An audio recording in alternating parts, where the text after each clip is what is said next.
सतयुग में सुना था भगवान राम ने परिस्थितियोंवश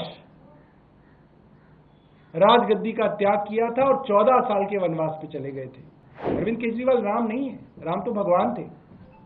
भगवान राम के भक्त हनुमान और हनुमान के भक्त अरविंद केजरीवाल जी हैं। वो तो राम से तुलना नहीं की जा सकती। जिस मर्यादा के नाम पे सतयुग में भगवान राम ने अपना सिंहासन छोड़ा था, आज ऐसा उदाहरण दिख रहा है कि एक मर्यादा के नाम पे, एक नैतिकता के नाम पे, एक जनता के हाथ में अपनी पूरी की पूरी बागडोर देने के नाम पे अरविंद केजरीवाल ने इस्तीफा दिया है।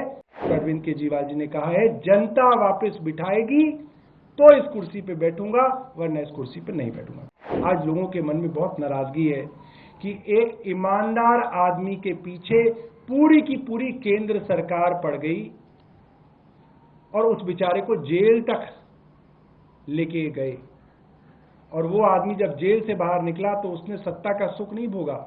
उसने कहा कि मैं अब जनता की अदालत में जाऊंगा, जब तक जनता नहीं कहेगी तब तक इस मुख्यमंत्री की कुर्सी पर नहीं बैठूंगा।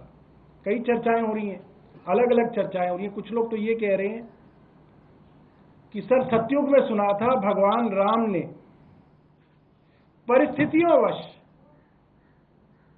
राजगद्दी का त्याग किया था और 14 साल के वनवास पे चले गए थे।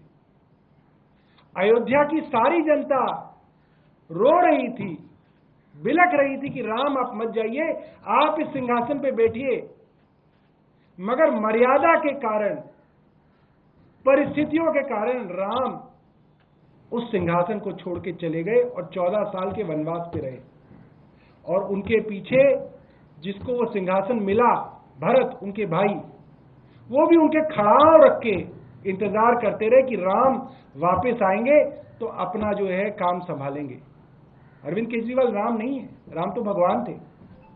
भगवान राम के भक्त हनुमान और हनुमान के भक्त अरविंद केजरीवाल जी हैं।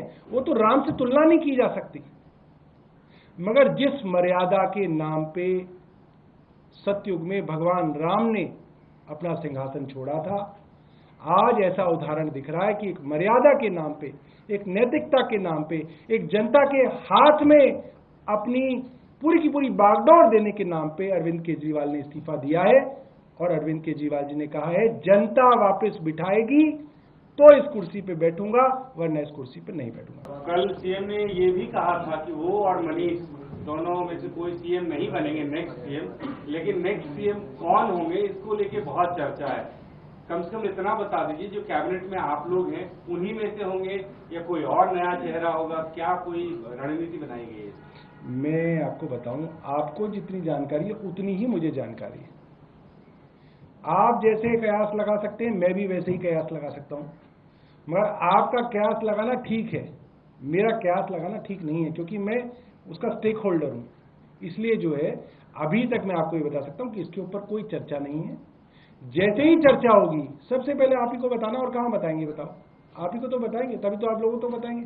तो जैसे ही चर्चा होगी मैं बताऊंगा। जी जावेद जी।